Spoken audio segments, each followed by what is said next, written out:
Depuis la formation de la Terre, la radioactivité est présente dans toute la matière, celle qui nous entoure, celle qui compose le monde vivant.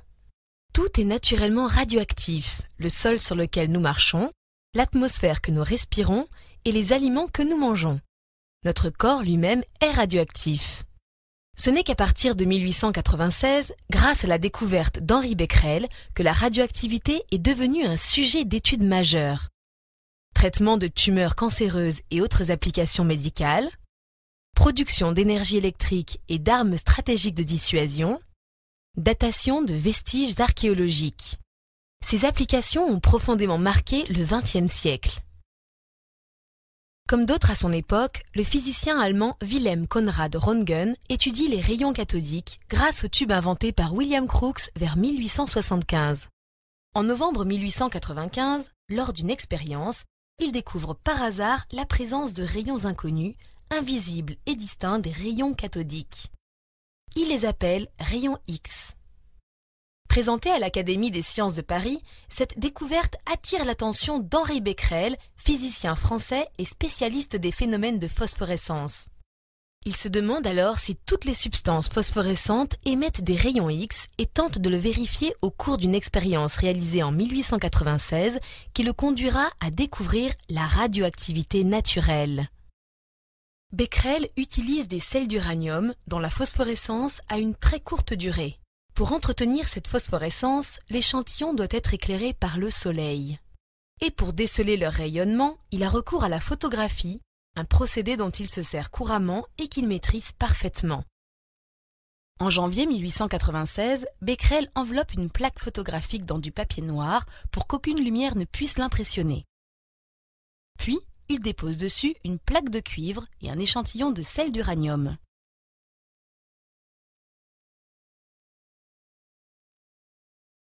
L'ensemble est laissé au soleil pendant plusieurs heures pour que l'échantillon soit stimulé par la lumière et reste ainsi phosphorescent. Lorsqu'il développe les plaques, il constate qu'elles sont impressionnées. Pour affiner ses résultats, Becquerel décide de reproduire l'expérience le 26 février. Mais ce jour-là et ceux qui suivent, le temps est très couvert à Paris. Comme il n'y a pas assez de soleil pour faire l'expérience, Becquerel range sa plaque préparée dans un tiroir.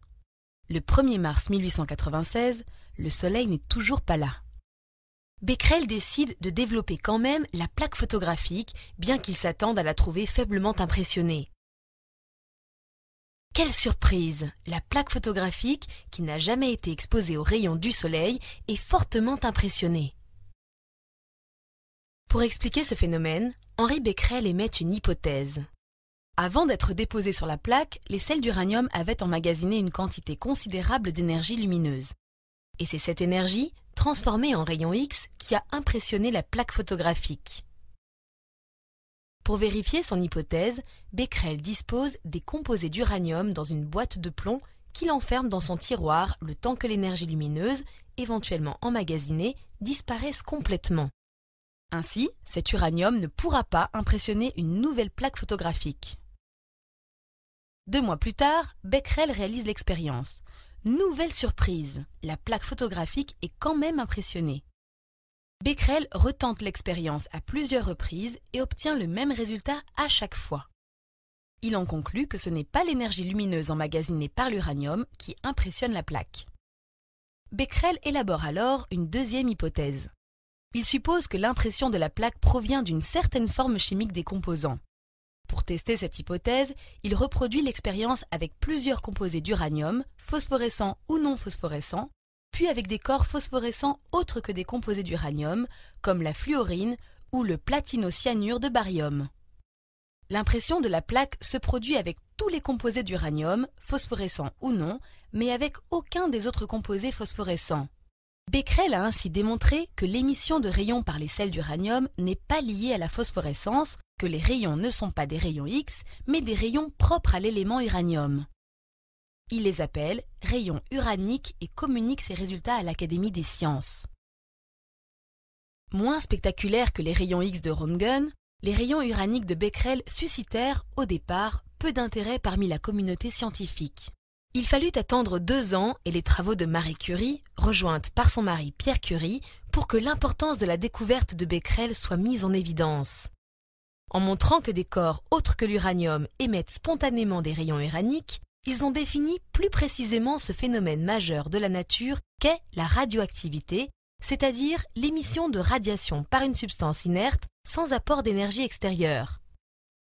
Qu'a donc fait Becquerel? Il a suivi une démarche scientifique. D'abord, il a observé un phénomène et défini un problème. Ensuite, il a émis des hypothèses. Il les a testées jusqu'à résoudre son problème.